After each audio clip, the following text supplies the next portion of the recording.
Hello student, जैसा कि अपना चैप्टर चल रहा है ट्रिग्नोमेट्री आइडेंटिटीज है ना, मतलब त्रिकोणमितीय सर्वसमीकरण है। तो इसके अपन ने लास्ट क्लासेस में कुछ एग्जांपल्स देखे थे, तो आज भी मैं एक दो एग्जांपल और कर देता हूँ, फिर जो नेक्स्ट क्लास अपनी होगी उसमें अपन चैप्टर स्टार्ट करेंगे। ठीक है, तो उसके लिए मैंने फर्स्ट दिन ही फॉर्मूले नोट डाउन करवाए थे, तो मुझे ऐसा लगता है कि वो याद कर लिए होंगे आपने, है ना।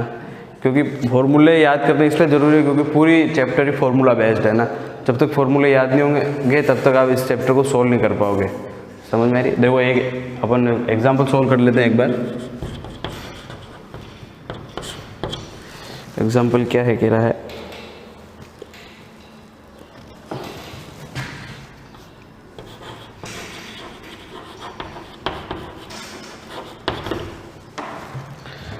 prove that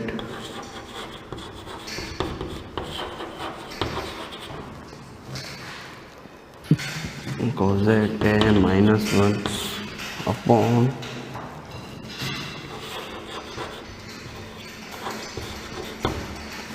cot a minus cosec a plus 1 equal to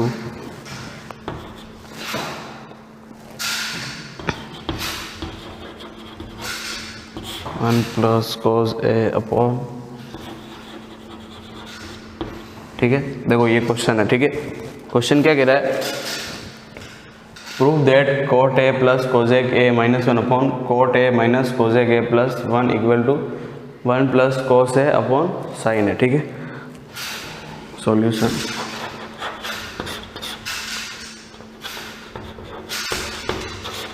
LHS है ना, देखो इस साइड को LHS बोलते हैं, इस साइड को RHS बोलते हैं। तो सबसे पहले अपने को ये साइड लेनी है, तो ये साइड क्या है?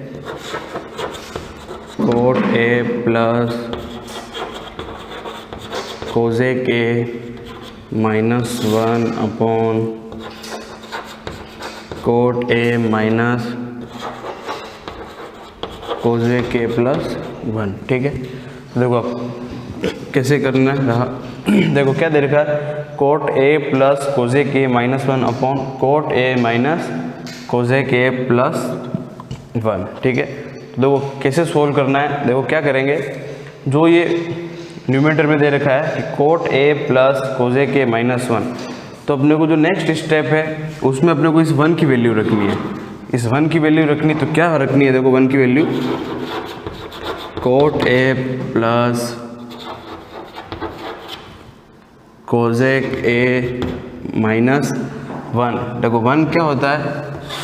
1 की वैल्यू यहाँ पर अपन क्या रखेंगे? देखो एक फॉर्मूला लिखवाया था मैंने, cosec स्क्वायर थीटा माइनस नहीं cot square theta minus cosec square theta equal to 1, है ना। ये फॉर्मूला लिखवाया था बराबर। तो इस 1 की जगह ये रहा, ये 1 है ना।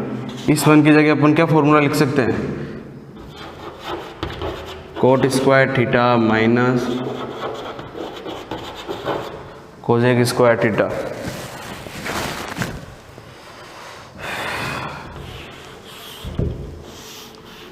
ठीक है, देखो फॉर्मूला क्या होता है? 1 है ना। 1 की जगह क्या आएगा यहाँ पे? cosec square theta minus cot square theta equal to 1, है ना। फॉर्मूला लिखवाए थे खूब सारे, है ना। तो उसमें ये फॉर्मूला था अपने पास cosec square minus cot square equal to 1। तो देखो यहाँ पर भी 1 है ना। तो इस 1 की जगह अपने को क्या वैल्यू पुट करनी है? cosec square theta minus cot square theta. समझ में आई बात? अपॉन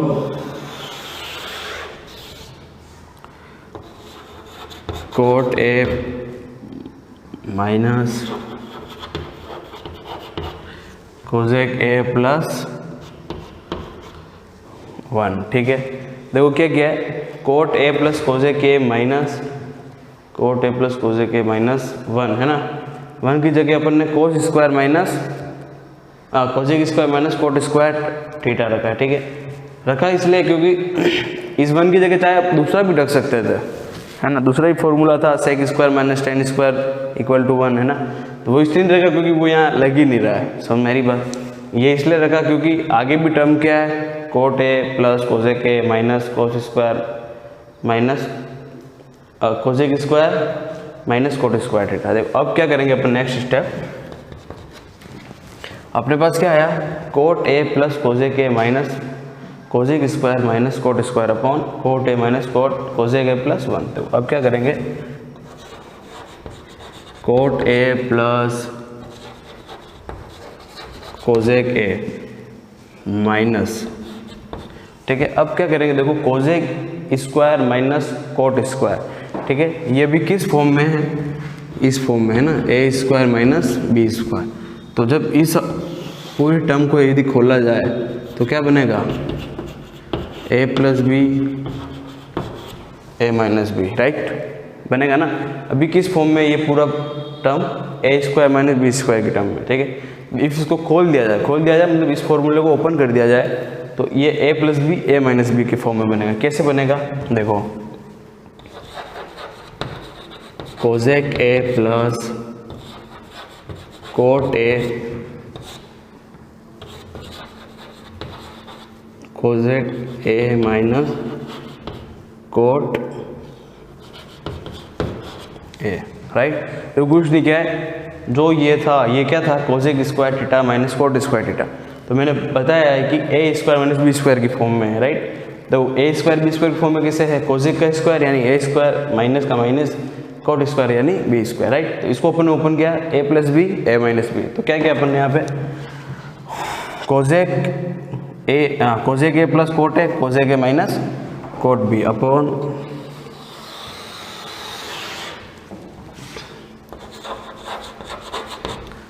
cot a माइनस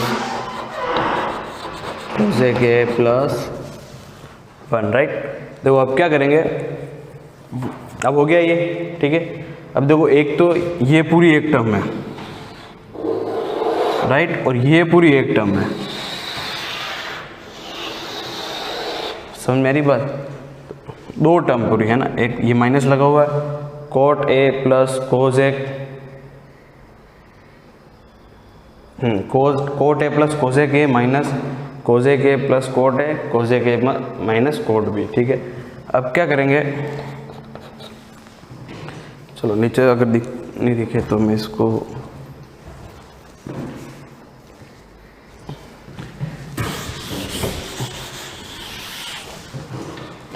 ठीक है। देखो अब क्या करेंगे अपन, इसमें से कॉमन निकालेंगे ना, इस टर्म और इस पूरी टर्म में से। तो देखो कॉमन क्या होता है, मतलब दो पद होते हैं ना, एक पद ये अपने पास और एक पूरा ये पद है, ठीक है। तो इन दोनों में से सेम जो टर्म है वो अपने को कॉमन देखनी है और वो अपने को बाहर निकाल देनी। मतलब जैसे सेम क्या है इसमें, cot a plus cosec a और cot a plus cosec a, ये दोनों चीज़ सेम है। सेम बोले तो मतलब साइन भी सेम होने चाहिए और उनकी जो अंदर की जो वैल्यूज़ है वो भी सेम होनी चाहिए। देखो इस पूरे पद में से क्या कॉमन आ रहा है,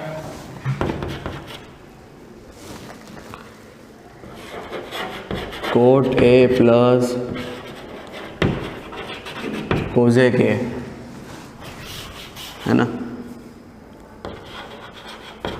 cot a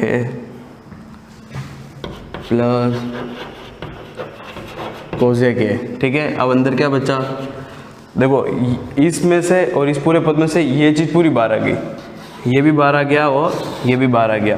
तो इसकी जगह क्या बचा, 1, ठीक है, 1 बचेगा ना। देखो अपन ने ये और ये पूरा अलग निकाल दिया, तो ये पूरी वैल्यू अपने पास हो गई। तो इसकी जगह अपने पास बचा 1 और इसमें से बाहर आ गया, यहाँ पे भले 1 लिखो, ये इससे मल्टीप्लाई होगा 1 से, तो कोई उसका मीनिंग नहीं रहेगा, है ना।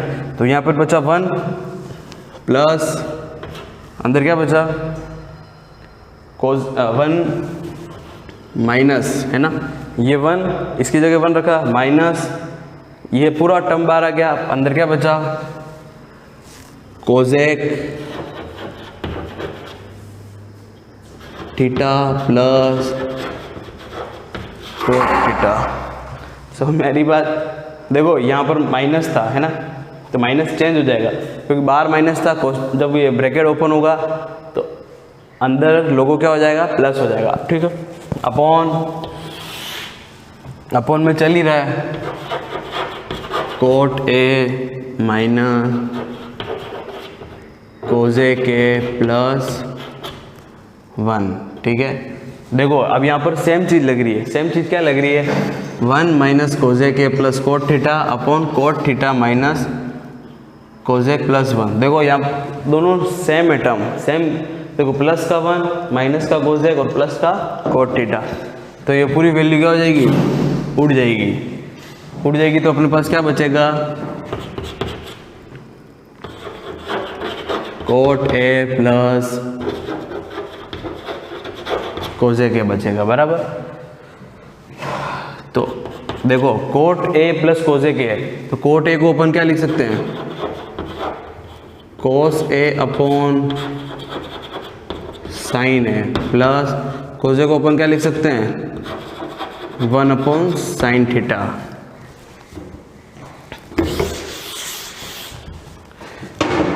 ठीक है। देखो cot A plus cosec A, cot A का फॉर्मूला मैंने बताया था, है ना, cos A upon cos theta upon sine theta होता है, ठीक है, प्लस कोसेक का 1 अपॉन साइन, ठीक है।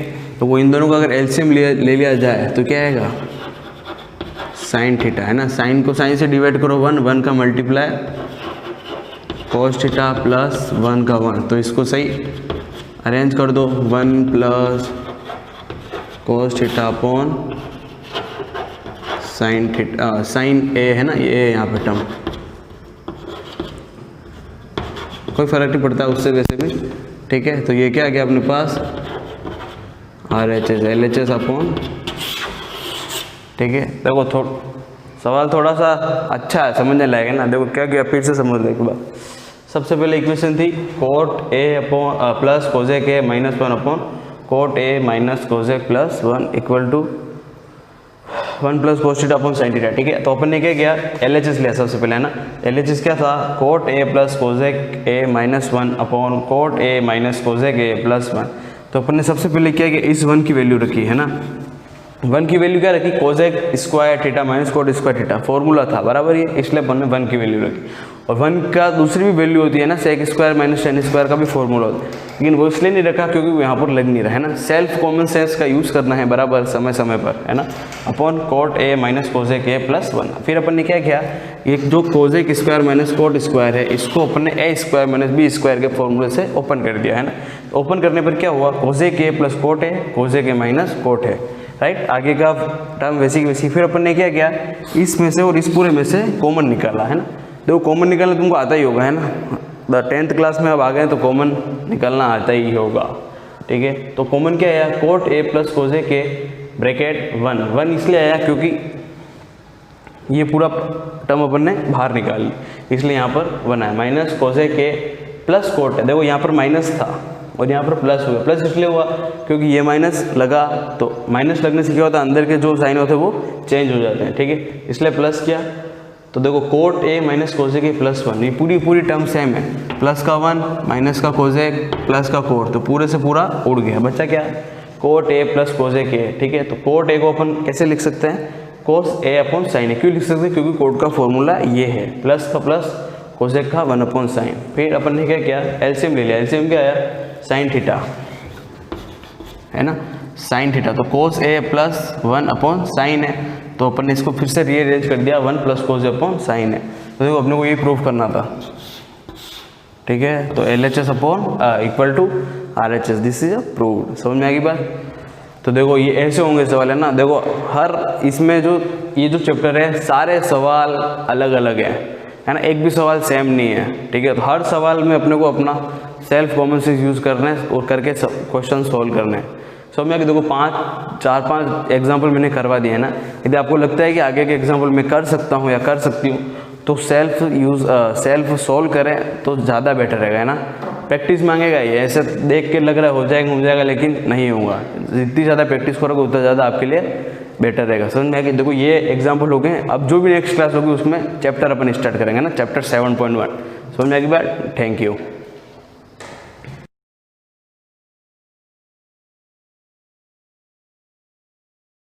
Good morning students.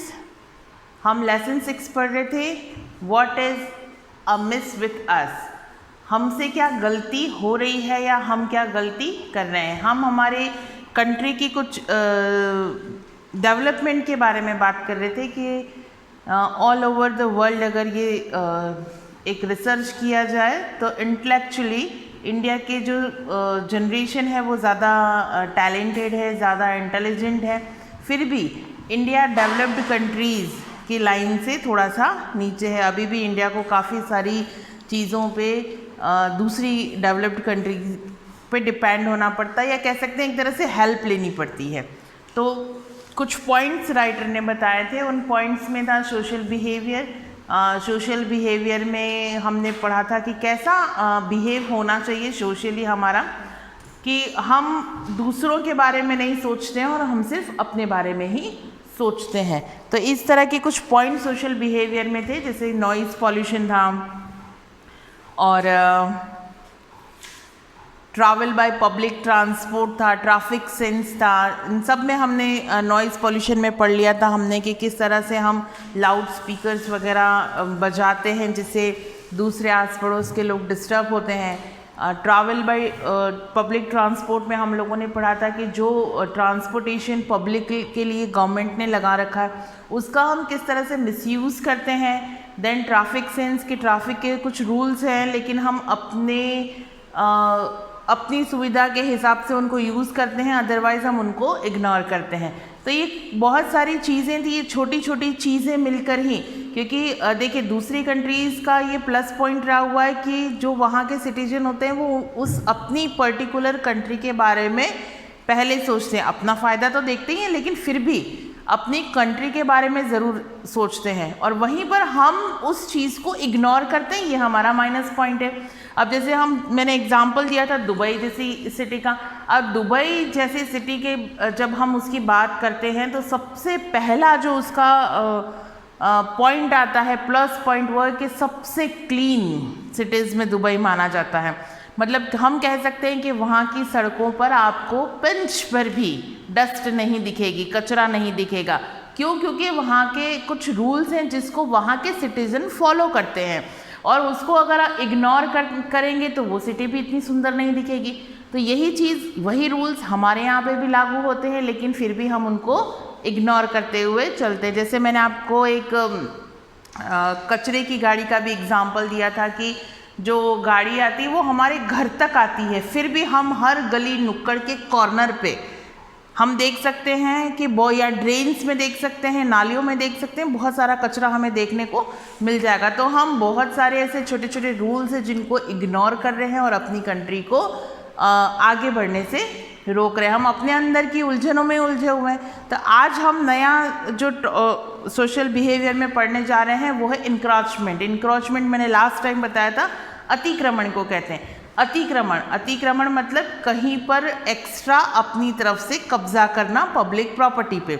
अब जैसे आप लोगों ने देखा होगा कि रोड साइड्स पे जो शॉप्स होती हैं, ठीक है, उनका एक अलॉटमेंट होता है, उनका एक प्रॉपर साइज़ में प्रॉपर लाइन में होती हैं, और उसके बाद वहाँ पे 2 स्टेयर्स होती हैं, सीढ़ियाँ बनी होती है, बस उनका उतना ही प्रॉपर उनकी अलॉटमेंट उतनी ही होती है। लेकिन उसके बाद लोग क्या करते हैं, थोड़ी शेडिंग डाल देते हैं। 2 पिलर खड़े किए, 4 पिलर खड़े किए, थोड़ा सा ऊपर शेडिंग डाल दिया, फिर धीरे धीरे नीचे सीमेंटेड करवा दिया, फिर धीरे धीरे उसको बाउंड्री कर दी। तो ये सारी चीज़ें जो होती हैं वो इंक्रोचमेंट में आती हैं। तो आज जो हमारा टॉपिक आने वाला है वो है इंक्रोचमेंट, और हम यहाँ पर जो इंक्रोचमेंट की जो लाइन है वो स्टार्ट बहुत अच्छी लाइन से हो रही है। Pen is mightier than the sword. Pen जो होती है वो सॉर्ड से ज़्यादा पावरफुल होती है। एक पेन के अंदर ताकत होती है कि वो कुछ भी बदल सकती है। जो सॉर्ड होती है, तलवार, सॉर्ड मतलब, सॉर्ड का मीन्स क्या होता है, तलवार। तलवार जो होती है वो हमें घाव दे सकती है, लेकिन जो पेन काम कर सकती है, पेन जनरेशन टू जनरेशन बदलने का पावर रखती है। तो pen is mightier than sword, is often kept the subject for debates in many an educational institution. In reality, the muscle power is stronger than brain power. अब जो reality है, जो हम अपने आसपास की जगहों पे देखते हैं, तो वहाँ पर हम ये फील करते हैं कि मसल्स पावर यानी कि शारीरिक शक्ति, या कह सकते हैं किसी की जोर जबरदस्ती, किसी की गुंडागर्दी, ये ज़्यादा चलती है बजाय ब्रेन पावर के। किसी के दिमाग से किसी की मसल्स पावर वो मार्केट में ज़्यादा काम करती है। कोई 4 गुंडे आके खड़े हो जाएंगे तो हम वहाँ पर ब्रेन पावर यूज़ करेंगे, उससे पहले वो अपना मसल्स पावर दिखा के चले जाएंगे। तो in reality, in society, muscles power is stronger than the brain power. ये रियलिटी में आज के टाइम में हमारे आसपास हम ये देखते आए हैं। And it has been so since इनाय is a very long period. ये काफ़ी लंबे टाइम से हम देखते आ रहे हैं। हमारी हिस्ट्री में भी हमने ये देखा हुआ है कि जिसकी ताकत ज़्यादा थी उसी ने राज किया। तो वहाँ पर ब्रेन पावर थोड़ा सा, हिस्ट्री ये भी बताती है कि थोड़ा सा कम पड़ता है, लेकिन एक्चुअल में जो मसल्स पावर होते हैं वो इतने स्ट्रॉन्गर हम मान नहीं सकते हैं। Generally those with muscle power are uncivilised. Uncivilised मतलब असभ्य। जो लोग अपनी शक्ति का फालतू प्रदर्शन करते हैं और उस प्रदर्शन के आधार पर चीज़ों को हथियाते हैं, वो असभ्य लोगों में उनकी गिनती होती, सभ्य लोगों में कभी भी उनकी गिनती नहीं होती। यानी कि अच्छे लोगों में उनकी काउंटिंग नहीं होती है। उनको हम एक नाम दे देते हैं, वर्ड दे देते हैं, असभ्य, अनसिविलाइज्ड, या कह सकते हैं जो मसल्स पावर दिखाते हैं तो हम उनको एक लोकल लैंग्वेज में कहते हैं कि तो गुंडा है, गुंडागर्दी करता है, दादागिरी करता है। तो जो मसल पावर को फॉलो करते हैं वो उन्हीं लोगों में आते हैं। They consider public property their own. वो पब्लिक प्रॉपर्टी को अपनी प्रॉपर्टी समझते हैं। यानी जैसे रोड पे कहीं कब्जा कर लिया, या गवर्नमेंट की कहीं प्रॉपर्टी पड़ी हुई है, या किसी व्यक्ति की कोई पर्सनल प्रॉपर्टी पड़ी है, उसके आसपास ईंटें वींटें लगा के घेरा डाल दिया। कई बार तो ये हमारे रिलीजन्स के साथ भी होता है कि कुछ लोगों को खिलवाड़ करना होता है किसी की प्रॉपर्टी के साथ में, तो पत्थर वत्थर रख के वहाँ पर कोई मंदिर की स्थापना कर देते हैं और वहाँ पे भैरू जी का या कोई भी एक स्थान बिठा देते हैं, कहते हैं यहाँ तो ये मंदिर है। तो ये एक तरह का अपने आप में कब्जा हुआ। तो इस तरह के जो लोग होते हैं वो अनसिविलाइज्ड माने जाते हैं। Making a small beginning, they grab whatever maximum property they can in course of time, thus snatching the rights of civilized and low abiding citizen। यहाँ snatching का मतलब होता है छीनना। snatching मतलब छीनना और low abiding कानून का पालन। अब ऐसे बहुत कम लोग होते हैं जो कानून का पालन करते हैं। अगर आप लॉ एंड ऑर्डर को फॉलो करते हैं तो स्नैचिंग जैसी चीज़ें, यानी छीनना या कब्जा करना, ऐसी इंसिडेंट्स होंगे ही नहीं। लेकिन आप अगर लॉ एंड ऑर्डर को फॉलो नहीं करते हैं तो ये ज़रूर काम करेगा कि वो स्नैचिंग या इनकी कंडीशंस में आएंगे। The footpath on the both of side of the road become their property where they may sleep, install their shop और मेक देयर डेवलिंग्स। अब एक और इंक्रोचमेंट वाला एग्जाम्पल दिया है कि हम बड़ी बड़ी सिटीज़ में देखते हैं कि फुटपाथ पे ही, फुटपाथ जो होता है वो लोगों के चलने के लिए होता है। भाई जो पैदल चलने वाले होते हैं वो रोड पे नहीं चलते हैं, क्योंकि रोड पे तो गाड़ियाँ चलती, तो उनके एक साइड में एक फुटपाथ बनाया जाता है जिसपे पैदल चलने वालों को चलना होता है। लेकिन फुटपाथ जो है वो लोगों के सोने के लिए, या फिर आपने देखा होगा कि छोटे छोटे स्टॉल्स डाल देते हैं वहाँ पे। वो पुलिस आके फिर बाद में उनको मार के और उनको जेसीबी से हटाती है, तो 2-4 ईंट लगा के या छपरे लगाकर उनको वहाँ पर एक छोटा सा स्टॉल बना दिया। चाय का स्टॉल लेके खड़े हो गए, खाने पीने का स्टॉल लेके या चीज़ें लेके खड़े हो गए, या फिर अपनी डेवलिंग्स यहाँ पे वैसे डेविल होता है राक्षस, लेकिन यहाँ पर है डेवलिंग्स, DWELLING, यानी कि आवास, अपने रहने का। आपने देखा होगा हमारे घरों के, हमारे यहाँ लोकल में ही कई बार हम हाई स्कूल की तरफ जाते हैं तो कुछ लोग टेंट बना के, छोटे छोटे टेंट बनाकर वहाँ रहना स्टार्ट कर देते हैं। तो वो एक तरह का उनका एनक्रोचमेंट ही है, वो उनका कब्जा ही होता है। In the name of religion, they may occupy certain area even on the main road to meet their selfish ends। और ये सब कुछ काम वो रिलीजियस रिलीजन के नाम पे भी करते हैं। रिलीजन के नाम पे मतलब कहीं पर एक छोटा सा मूर्ति बिठा दी और धीरे धीरे उसको मंदिर का रूप दे दिया, तो ये भी एक रिलीजन के नाम पे होने वाला काम भी है। Some people try to encroach upon public property after constructing houses shop on their purchased piece of the land by way of putting stairs or laying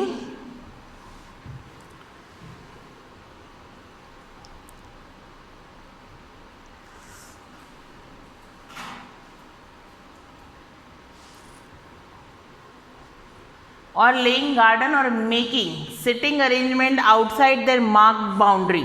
अब ये चीज़ें कुछ लोग जो हैं वो घरों के और शॉप्स के साथ भी करते हैं। मैंने अभी आपको शॉप का एग्जाम्पल तो दे ही दिया था, घर के बाहर भी करते हैं। धीरे धीरे घर के आसपास की जो खाली जगह पड़ी होती है और जहाँ पर अभी तक कोई क्लेम करने नहीं आया होता, धीरे धीरे उसको अपने अंडर में लेना स्टार्ट कर देते हैं। पहले वहाँ पर छोटा सा गार्डन बना देंगे, फिर धीरे धीरे बाउंड्री बना देंगे, फिर धीरे धीरे उसको एक तरह से कब्जा करके उसका एक सीट वगैरह बना देंगे और इस तरह से उसको 2x कंटिन्यू करेंगे।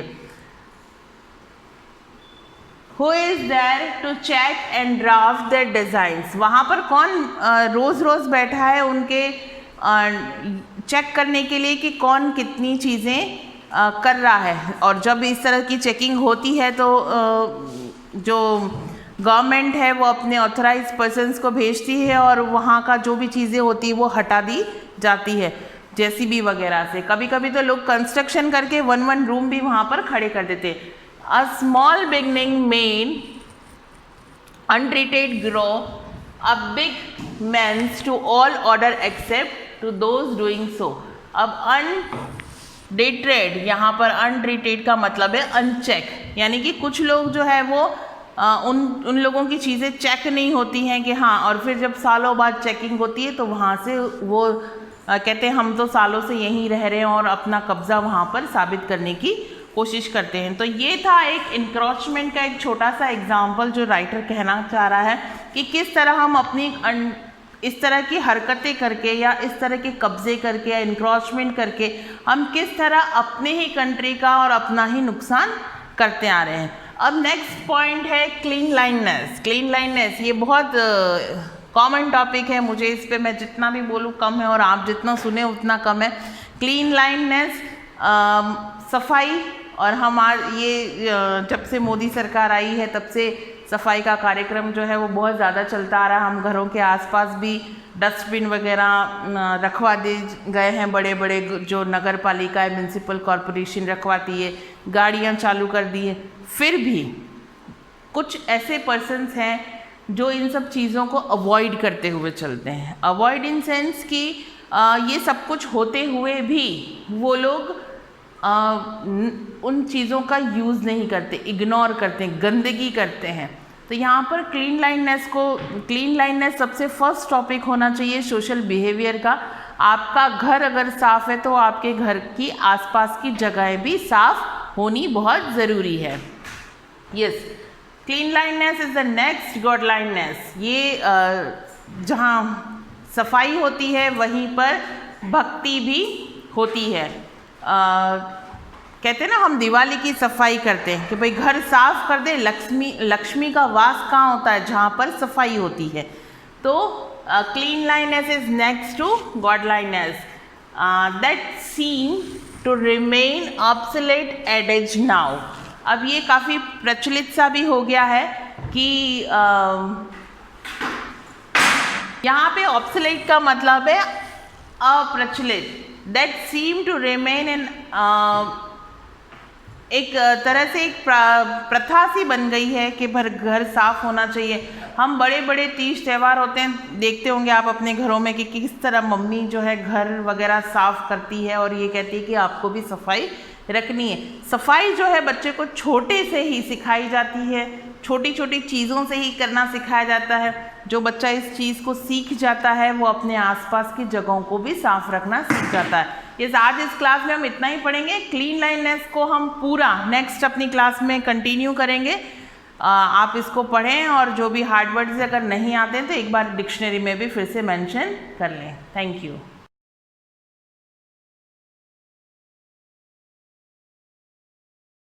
गुड मॉर्निंग डियर स्टूडेंट्स, सभी को नमस्कार, सुप्रभात। अपन जो पढ़ रहे थे, लेसन अपना चल रहा था 8th lesson carbon and its compound के बारे में ना। बार बार कहना नहीं पड़े कौन सा लेसन चल रहा है, कार्बन एंड इट्स कंपाउंड के बारे में पढ़ रहे थे। और इसके अंदर भी मेन टॉपिक कौन सा चल रहा था अपने, हाइड्रोकार्बन, है ना। क्या चल रहा था, हाइड्रोकार्बन। और उस हाइड्रोकार्बन के अंतर्गत अपन ने नोमेनक्लेचर किसका पढ़ लिया था, एल्केन, एल्कीन और एल्काइन। इन तीनों के फॉर्मूले बनाना अपने सीख लिया था, लगभग कंप्लीट हो गया था। और उसके बाद में अपन फंक्शनल ग्रुप और सब्स्टिट्यूएंट्स या प्रतिस्थापी के बारे में पढ़ रहे थे, जिसके अंतर्गत अपन ने क्या पढ़ा था, मैथिल, एथिल, प्रोपिल, है ना, और क्लोरो, ब्रोमो, आयोडो, नाइट्रो, फ्लोरो, इन चीज़ों के बारे में डिस्कस कर रहे थे। तो ये तो हो गया आपका हैलोजन ग्रुप, ठीक है, ये प्रतिस्थापी। फिर अपन कुछ और फंक्शनल ग्रुप की डिस्कस करें। देखो, फंक्शनल ग्रुप क्या बोलते हैं इनको, क्रियात्मक समूह। हिंदी में क्या बोलते हैं, क्रियात्मक समूह, है ना। तो ये जो फंक्शनल ग्रुप के बारे में डिस्कस कर रहे थे, क्रियात्मक समूह में आपको बताया था मैंने अलग अलग प्रकार के। एक तो हैलोजन, ठीक है, हैलोजन में अपन ने क्या पढ़ा, क्लोरो, ब्रोमो, आयोडो, नाइट्रो, फ्लोरो, ये चीज़ें पढ़ लेंगे ना। फिर एल्कोहल, एक ग्रुप कौन सा आएगा, एल्कोहल ग्रुप। इस एल्कोहल ग्रुप में अपने को क्या पढ़ना है, क्या लगाएंगे, OH। क्या लगाएंगे, OH। कहाँ लगाएंगे, हाइड्रोजन। देखो, जितने भी फंक्शनल ग्रुप कनेक्ट होंगे हाइड्रोकार्बन वाले नाम के साथ, वहाँ इस फंक्शनल ग्रुप को जिसको भी जोड़ेंगे वो H को हटा के जोड़ेंगे। किसको हटाएंगे, H को, C को नहीं हटाएंगे ना, है ना। कनेक्ट किससे करेंगे, H को हटा के कनेक्ट करेंगे। कहाँ पे करेंगे, वो उसका नंबर अपन डालते रहेंगे। फिर दूसरा लेग किसका, कार्बोक्सिलिक, कार्बोक्सिलिक ग्रुप, है ना। कार्बोक्सिलिक में कैसे बताया था मैंने आपको, C डबल बॉन्ड O और OH, ये इसका सिंबल है। ये कनेक्ट होते और इसका क्या लगेगा, जैसे अल्कोहल पढ़ेंगे OH लगेंगे, नाम बदल जाएगा, क्या लगेंगे, ऑल। जैसे methanol, butanol, pentanol, propanol, all क्या मतलब लगाया, ऑल। क्या लग जाएगा, ऑल। कैसे लग जाएगा अभी पढ़ेंगे अपन, तो पहले वो चीज़ें पढ़ेंगे फिर इनको लगाएंगे ना। तो फिर कार्बोक्सिलिक क्या लगेगा, ओइक। क्या लग जाएगा, ओइक, ठीक है। फिर एल्डिहाइड आएगा, कीटोन आएगा। इसको पढ़ने से पहले अपन थोड़ा सा उसको डिस्कस कर लेते हैं, वो बेटर रहेगा आपके लिए। तो थोड़ा सा इनको लगाना मैं आपको सिखा देता हूँ, है ना, कैसे सीखते हैं। देखो, है ना, लास्ट क्लास जब अपनी हुई थी, प्रीवियस क्लास, तब अपन ने मेथिल के एग्जांपल देखे थे, एथिल के भी देखे थे कि एथिल को जब मैंने कनेक्ट किया था, एक लॉन्ग चेन बनी थी, तो उस लॉन्ग चेन को अपन ने कार्बन हाइड्रोकार्बन के रूप में काउंट किया था। और एथिल की जगह कौन सा ग्रुप निकल गया, मेथिल। और मैंने आपको ये भी बताया था कि संख्याएं जब ज़्यादा हो तो कैसे काउंट करते हैं, डाई कैसे काउंट करते हैं, ट्राई कैसे काउंट करते हैं, कितने नंबर पे है, उसका एड्रेस कैसे लगाया जाता है। एड्रेस को नोट करने के बीच में क्या सिंबल लगाते हैं, कॉमा लगाते हैं। एड्रेस और नेम के बीच में हाइफन लगाते हैं ना, एक डैश का चिन्ह लगाते हैं जिसको बोलते हैं हाइफन। वो सारा समझा दिया था मैं। जैसे मैं कुछ एग्जांपल अभी वापस बना देता हूँ आपके। जैसे मैंने लगा दिया आपके, ये एक एग्जांपल बना दिया, है ना। यहाँ जोड़ दिया मैंने CH3, यहाँ भी जोड़ दिया CH3, ठीक है। और मान लो इधर भी जोड़ दिया, इधर तो जुड़ेगा नहीं क्योंकि 4 हो गए, तो यहाँ जोड़ देता हूँ CH3, है ना। फिर इसी के साथ H जोड़ दिया मैंने, मान लो ये, तो यहाँ तो हो गए 2 3 4, इधर 4 इधर 4, सब जगह कंप्लीट। यहाँ जोड़ना पड़ेगा, तो H और ये H जोड़ दिया मैंने। तो इस तरह से एक फॉर्मूला बना दिया और उसके साथ मेथिल ग्रुप जोड़ दिया। तो काउंटिंग करने का मैंने आपको सिस्टम बताया था। एक क्या सिस्टम बताया था कि बॉन्ड जिधर नजदीक होगा उधर से काउंट करेंगे। पहली बात ये शर्त याद रखनी, बॉन्ड के बाद इधर एक कार्बन के बाद इधर से गिनो, 1 2 3 कार्बन के बाद, तो 1 2 3 4 नंबरिंग हो गई। तो एग्जाम्पल किसका है ये देखो, मैथ, एथ, प्रो, ब्यूट, और ब्यूट के साथ क्या डबल बॉन्ड, तो ब्यूटीन। ब्यूटीन कहाँ बन रहा है डबल बॉन्ड, 1 के बाद, तो क्या हो गया 1 ब्यूटीन। क्लियर, तो 1 ब्यूटीन तो यहाँ से आ गया। फिर इसके साथ क्या जुड़ा हुआ, देखो मेथिल ग्रुप कहाँ जुड़ा हुआ, एक दूसरे पे और 2 तीसरे पे। देखो 2 पे 3 जुड़े हुए हैं, 3 पे 2 जुड़े हुए और 2 पे 1 जुड़ा हुआ, टोटल मैथिल कितने हो गए 3। अब उन तीनों मैथिल जो लगे हुए हैं उन तीनों मैथिल का एड्रेस लिखना है। एड्रेस क्या हो गया, एक मैथिल दूसरे नंबर पे और 2 मैथिल तीसरे नंबर पे, तो क्या हो गया 2 3 3। अब मैथिल कितने 1 2 3 मैथिल है, कितने हैं टोटल मैथिल नंबर 3 है ना। मैथिल की संख्या कितनी है, नंबर ऑफ मैथिल 3, तो 3 मैथिल है 1 2 3, तो 3 मैथिल के लिए गिनती के हिसाब से क्या बोलेंगे ट्राई, तो क्या हो गया 2 3 3 ट्राई मैथिल 1 ब्यूटीन। क्लियर। अब मैं इस मैथिल की जगह मान लो जोड़ देता हूँ यहाँ एथिल, क्या जोड़ दिया CH2 CH3, क्या जोड़ दिया CH2 CH3 जोड़ दिया मैंने, तो CH2 CH3 क्या है एथिल ग्रुप है ना, पक्का। तो CH2 CH3 एथिल ग्रुप है, लेकिन क्या, लेकिन अगर इस यहाँ CH2 CH3 जोड़ देता हूँ तो इस कार्बन के साथ में 2 कार्बन जुड़ गए, लेकिन इस कार्बन के साथ एक ही कार्बन जुड़ रहा, तो अपनी चेन बदल जाएगी, ऐसे बन जाएगी चेन, है ना। तो अब कितने हो गए देखो 1 2 3 4 और 5 कार्बन, कितने हो गए 5 कार्बन हो गए टोटल।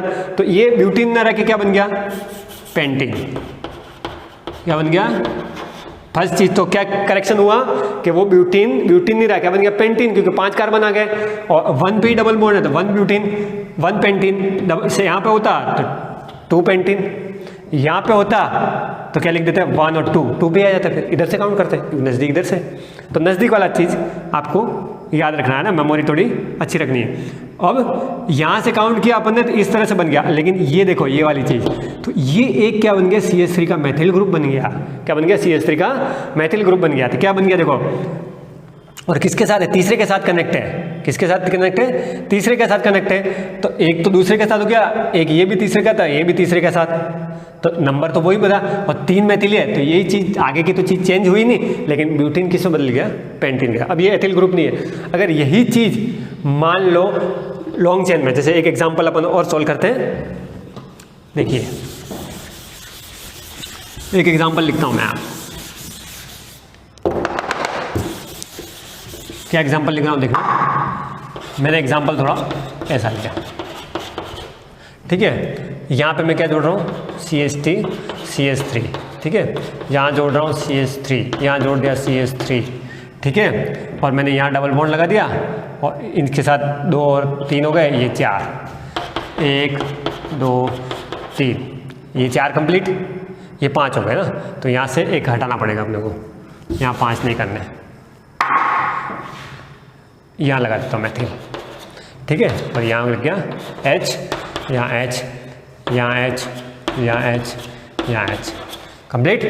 तो देखो पहले लाइन गिनो 1 2 3 4 1 2 3 4 1 2 3 4 2 2 4 2 3 4 4 कंप्लीट, अपना एक एग्जाम्पल बन गया है ना। अब देखो इधर से गिनो 1 2 3 4 5 6 कार्बन हो रहे हैं ना, 6 कार्बन पे कौन आता है हेक्स, लॉन्ग चेन इधर से ही बन रही है 1 2 3 4 5 6, इधर जाएंगे तो भी 6 इधर जाएंगे तो भी 6, तो अपने को स्ट्रेट जाना ज़्यादा बेटर है। तो 6 कार्बन आ गए, 6 पे क्या आता है हेक्स, 6 पे क्या आता है हेक्स, डबल बॉन्ड है हेक्सिन। अब नंबर किधर से नज़दीक पड़ रहा है देखो, 1 2 के बाद डबल बॉन्ड, 1 2 3 4 के बाद डबल बॉन्ड, तो नंबर इधर से डाल दिए। हेक्स कहाँ आ रहा है, डबल बॉन्ड कहाँ आ रहा है 2 के बाद, तो क्या बन गया ये 2 हेक्सिन, क्या बन गया 2 हेक्सिन। क्लियर, पहले नाम अपना आ गया। देखो पहला नाम कहाँ से लिखना है आपको, IUPAC सिस्टम से, ग्रुप वाली चीज़ें बाद में देखनी है ना, फंक्शनल ग्रुप जो होगा उसको बाद में देखना है, पहले आप इसका एक्चुअल नाम लिखेंगे।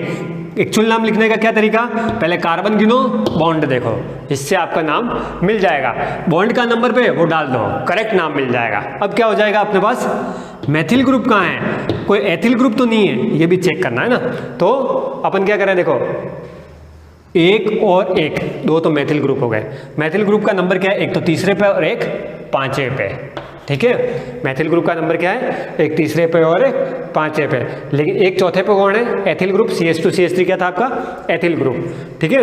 अब एक नई चीज सीखने मिल रही है आपको, नई चीज क्या, अल्फाबेटिकल, ध्यान से सुनना आप, अल्फाबेटिकल में इस चीज को अगर पढ़ेंगे तो मैथिल जब बोला जा रहा है तो इसका नाम कहाँ से स्टार्ट हो रहा है, M से। देखो क्या बोल रहे हैं, मैथिल या मिथाइल जो भी बोले आप।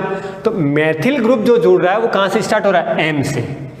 और ये जो एथिल ग्रुप है आपका CH3 मैथिल ग्रुप हो गया, और CH2 CH3 ये आपका क्या हो गया, एथिल ग्रुप या इथाइल ग्रुप। इथाइल में देखो क्या आ रहा है, लेटर पहला E आ रहा है, और इसमें पहला लेटर क्या आ रहा है, M आ रहा है। तो अल्फाबेटिकली जब आप पढ़ेंगे तो अल्फाबेट में मतलब ABCD के अंदर है ना, ABCD जब पढ़ते हैं है ना, अल्फाबेट जब पढ़ते हैं तो E पहले आता है, फिर क्या आता है, M। ये तो सब पढ़ते हैं ना, नर्सरी से ABCD पढ़ते हैं, पहला कौन सा लेटर आता है, फिर बाद में क्या बनते हैं ABCD EFG ऐसे पढ़ते हैं, तो पहले कौन आता है, E आता है या M आता है, M आता है, E आता है। तो E जब पहले आता है तो E का नाम अपने को पहले लिखना पड़ेगा, चाहे वो भले बाद में आए, यहाँ मैथिल तीसरे पे या एथिल चौथे पे है। अगर मान लो यहाँ मैथिल नहीं लगाते, मान लो हाइड्रोजन नहीं लगा देते हैं, तो मैथिल पहले आ रहा है, एथिल बाद में आ रहा है, लेकिन अल्फाबेटिकली E पहले आता है और M बाद में आता है। इसीलिए जब उसका नोमेनक्लेचर करेंगे, जब उसका नामकरण करेंगे, जब उसका नाम लिखेंगे, तो नाम लिखने के दौरान क्या करना पड़ेगा आपको, एथिल का नाम पहले लिखना पड़ेगा। क्या, एथिल का नाम पहले लिखना पड़ेगा।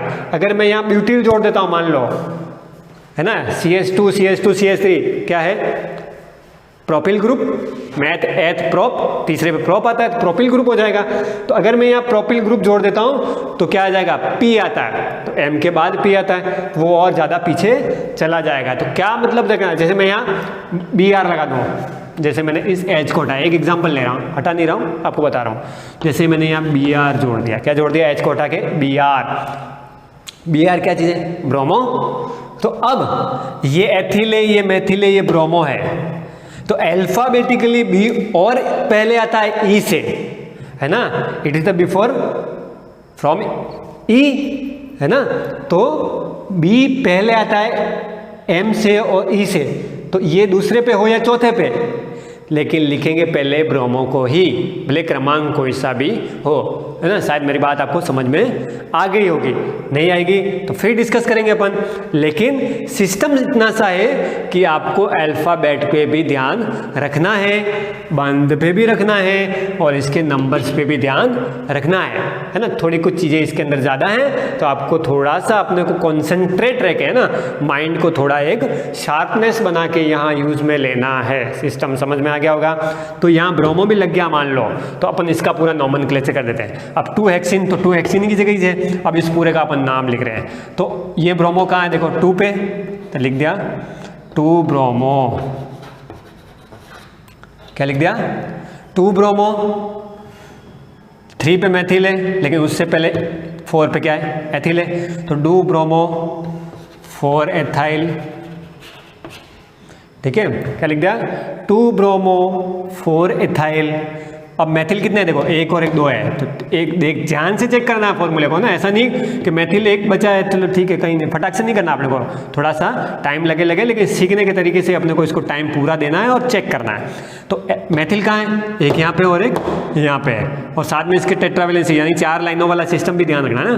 तो एक तो तीसरे पे, एक पाँचवें पे, तो 2 बार है, तो 3 5 डाई वाला सिस्टम भूल जाते हैं अक्सर अपन, है ना, ये डाई ट्राई लगाना ये सब भूल जाते हैं अपन। क्या लिख देते हैं, 3 5 मैथिल, ऐसा नहीं करना है, या 3 5 एथिल, ऐसा नहीं करना है ना। तो एड्रेस लिखना, अगर ये मैथिल यहाँ पे होता, मान लो डबल बॉन्ड यहाँ नहीं यहाँ होता, तो अपन यहाँ पे चले जाते, डबल बॉन्ड में नंगे यहाँ डबल बॉन्ड का क्रमांक लगा देते। मैथिल अगर यहाँ पे होता 3 3 डाई लिख देते, जिस क्रमांक पे हो, 1 से ज़्यादा बार हो तो डाई, मतलब 2 बार हो तो डाई, 3 बार हो तो ट्राई, ये डाई ट्राई नहीं भूलना है। तो 3 5 डाई, कौन है डाई, मिथाइल। तो ये सारे नाम हो गया, क्या नाम हो गया, 2 ब्रोमो 4 एथिल 3 5 डाई मैथिल, और बन किसका रहा है, मैथ एथ प्रोप ब्यूट पेंट हेक्स, और इन, तो हेक्सिन, हेक्सिन का है 2 के बाद, तो 2 हेक्सिन। देखो लंबा चौड़ा नाम हो गया काफ़ी, है ना, इतना लंबा पूछते नहीं एग्जाम में, लेकिन सिखाने के तरीके से मैं आपको बता रहा हूँ। तो क्या नाम हो गया, 2 bromo 4 ethyl 3 5 dial methyl 2 hexene, ये इस पूरे का एग्जाम्पल हो गया है ना। तो ये क्या है, अगर यहाँ ब्रोमो नहीं होता तो ब्रोमो हट जाएगा, और क्या है, इतनी सी बात है। लेकिन अल्फ़ाबेटिक सिस्टम पे आपको ध्यान देना है। अगर कोई 2 बार है तो डाई लगाना है, 3 बार है तो ट्राई लगाना है। बार बार बता रहा हूँ है ना, बार बार सुनते रहना है, कान में अंदर बात डालनी है ना, अंदर ही स्टोर करनी है, इधर से सुन के इधर नहीं निकालनी है ना, ये चीज़ें ध्यान रखनी है। तो अपन किसका एग्जाम्पल ले लिए, देखो मैथिल का भी हो गया, एथिल का भी हो गया है ना, इस तरह से प्रोपिल भी आ जाएगा। तो ये चीज़ें आपको ध्यान रखनी है ना। तो ये बात है। अब मैं देखो इस बॉन्ड को हटा के यहाँ लगा दूँ, ये लगा दिया, इस बॉन्ड को यहाँ से हटा दिया, तो यहाँ से एच कम करना पड़ेगा मुझे, 1 2 3 और 1 ही 4 हो गई, 4 लाइनें। तो डबल बॉन्ड यहाँ लगा रहा हूँ तो क्या सिस्टम हो गया, अब गिनती कैसे चलूगी, 1 2 3 4 5 6, अब ये इधर का हट जाएगा है ना। तो ये चीज़ें ध्यान रखनी है। क्लियर, बात समझ में आ गई।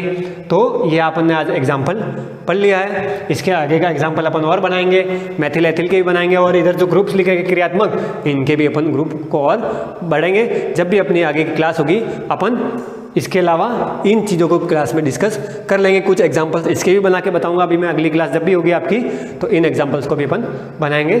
तब तक के लिए good bye.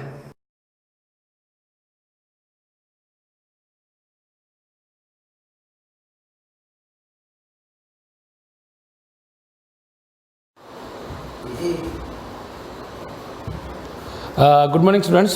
We again resume with our history class. Yesterday we had finished with the topic Mauryan society. So again with a short review of that, and then we will start with a new topic. So this is the review of this is Gupta period, I think.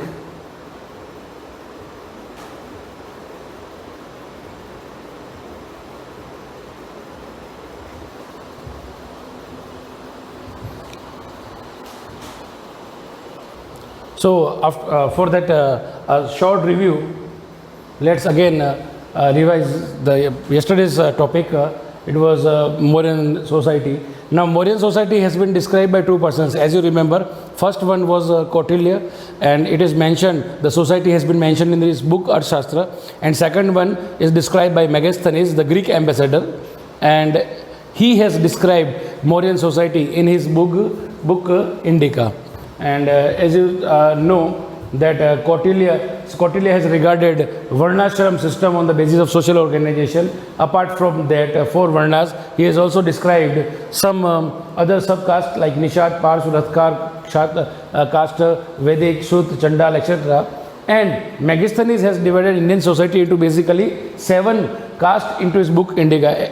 Majorly you can say that these 7 castes are administrative peoples. As you can see, the Darshanik, Kisan, Karigar, Sainik, Dirikshak, Sabhashad and Shashak. So basically the Mauryan society is described by 2 historians, or you can say from books Arthashastra and Indica. Now the major drawback of Megasthenes is that he has ignored the difference of caste, color and occupation. उसने ये ध्यान नहीं दिया कि और भी लोग जो हैं वो अपने व्यवसाय के आधार पर भी बहुत सारी सब जातियों में बटे हुए हैं, और बहुत सारे ऐसा व्यवसाय करते हैं जो इनमें बता रखे हैं, उसके अलावा भी बहुत सारे व्यवसाय हैं, तो वो चीज़ को उसने छोड़ दिया है। Then we talk about the condition of woman. ऐसा कहा जाता है initially that it was not good, but I will like to say that it was also not bad. In comparison to today's perspective, the condition was very strong, you can say. Why we can say that? Because they had, see, in a better position as compared to Smriti period, and they were allowed to remarry. This is the biggest thing, biggest power, or that they had their choice to again marry the right person and to perform niyog. So both these things made the woman in better condition in comparison to men. So this was a short review. Then we had just saw the expansion of Mauryan dynasty from all the way to Afghanistan to Burma, Bangladesh, and all over India, and up to half of the southern India.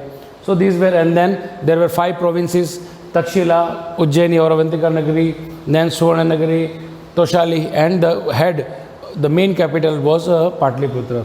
Now today we will start with the next one, and that is, as you can see,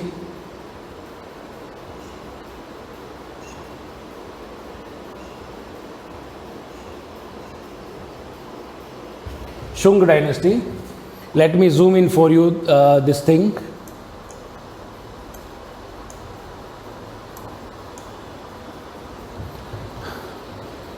Now, the second dynasty that existed was Shung dynasty. This dynasty was founded in 185 BCE by Pushyamitra Shung. If you remember this name, Pushyamitra Shung, then I had mentioned in Mauryan dynasty that Brihadrath was the last Mauryan empire, and Pushyamitra Shung, he was his minister. He assassinated Brihadrath and then he established Shung dynasty. So the things to remember are 1885 BCE, underline it, Pushyamitra Shung. He was the chief commander of Maurya king Brihadrath, as you can see. Then Pushyamitra assassinated him and occupied the throne. Gaddi usne le li. He ruled till 151 BCE. He conquered several wars. Why he had to conquer several wars? Because Pushyamitra Shung could not retain or maintain the control over the big empire of Mauryan dynasty. As soon as he assassinated Brihadrath, several states become independent. We will later on see in the map. And perform Ashwamedh Yajna. See, this Yajna showed the power of the king. Ashwamedh Yajna wo hota tha. In ancient time, what the king used to do, they used to release a horse in any territory, और वो जहाँ तक चलता था ऐसा माना जाता था कि अगर कोई इसको इंटरसेप्ट नहीं करता था, रोकता नहीं था घोड़े को, तो वो उसकी टेरिटरी माना जाता था. और किसी को अगर इंटरसेप्ट करना होता, वो घोड़े को रोकता, then army followed the horse. उस घोड़े के पीछे पीछे एक बड़ी आर्मी होती थी, and he had to fight with that army. So he perform Ashvamedha yajna for twice during his reign. Now here comes a very important point. Very renowned Sanskrit grammarian Patanjali was his priest in Ashwamedh Yajna. Patanjali, आज हम नाम जानते हैं सभी लोग, but actually who was Patanjali? He was Sanskrit grammarian. Sanskrit के व्याकरण करता थे, वो व्याकरणाचारी थे, and अश्वमेध यज्ञ में वही उन्होंने करवाया था. Now these are some name of kings. Pushyamitra, Agnimitra, Jyeshthamitra, Bhadraka, Bhagavata, Devabhuti were the major rulers of Shung dynasty. Devbhuti was dethroned by Amatya Vasudev in around 73 BCE, and by this way you can see that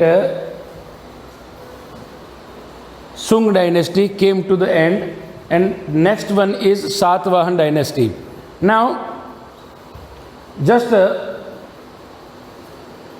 to show the impact of Shung dynasty over India after Mauryan dynasty, we would like to refer the map. Now, can you see, in previous map, I just mentioned that Mauryan dynasty started from Afghanistan, whole of the India, half of the southern India, and up to here. But now you can see here that Shung dynasty has been limited to northern India and eastern parts only. Even the southern control he has lost.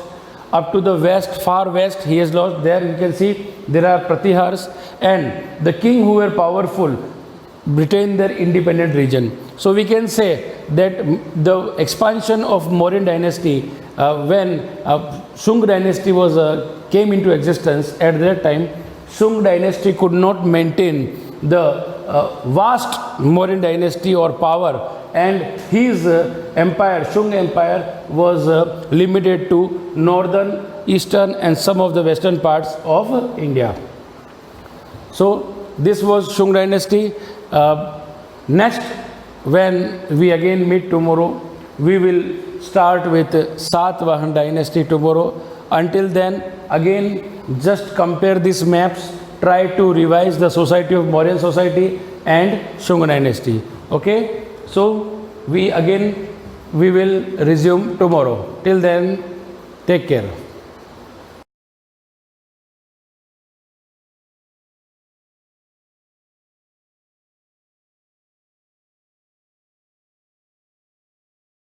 Good morning. आज हम भाग 4 कल अपन ने पढ़ लिया था मौर्य साम्राज्य, complete हो गया। अब है शुंग वंश।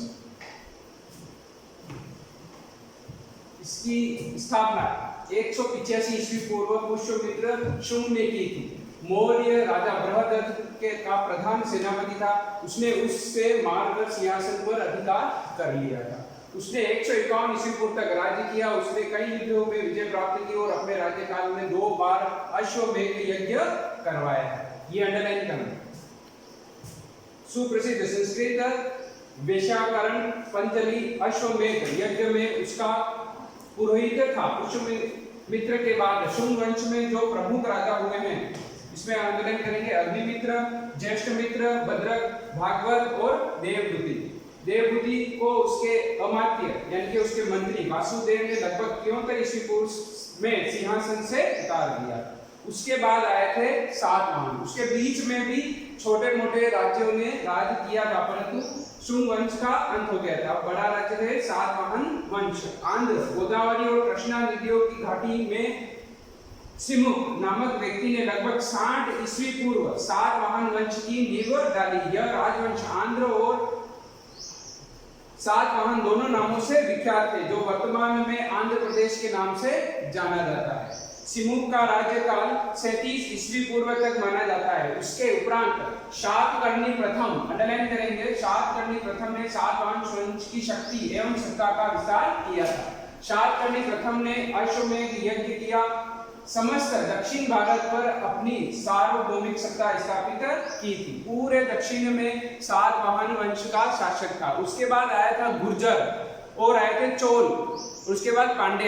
इन तीनों के बीच में, और ये चौथा है सातवाहन, इन चारों के बीच में हमेशा युद्ध चलते थे। अपने 8 क्लास में पढ़ा था त्रिकोणीय युद्ध, जो गुर्जर, सातवाहन और चोल के मध्य हुआ था।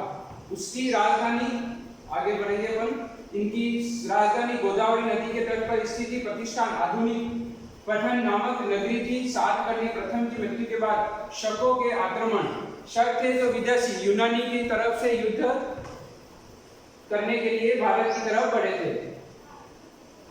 शकों के आक्रमण फलस्वरूप सातवाहन की शक्ति का ह्रास होने लगा और महाराष्ट्र में शक वंश का शासक प्रारंभ हो गया, जो पश्चिम क्षत्रप वंश कहा जाता था। सातवाहन वंश के 23वें शासक गौतमी पुत्र शातकर्णी ने पश्चिमी क्षत्रपों की शक्ति को नष्ट कर पुनः अपने वंश की शक्ति, समृद्धि और सत्ता स्थापित की थी। यहाँ पर अंडरलाइन करेंगे गौतमी पुत्र शातकर्णी। अब है वशिष्ठ कन्या पुत्र पुलुवामी ने उज्जैन के शक महाक्षत्रप रुद्र दामन प्रथम की पुत्री से विवाह किया। रुद्र दामन ने उससे वह समस्त भूभाग छीन लिया, जिसे उसने पश्चिमी क्षत्रपों को पराजित करके जीता था। सातवाहन वंश के 27वें शासक यज्ञश्री सातकर्णी ने उज्जैनी के क्षत्रपों से कुछ भूभाग को पुनः अपने अधिकार में ले लिया। उस अधिकार करके अपनी वंश कीर्ति पुनः स्थापित की थी। यज्ञश्री ने कई प्रकार की मुद्राएं चली, जिसमें से कुछ जलपतों भी अंकित थे। इससे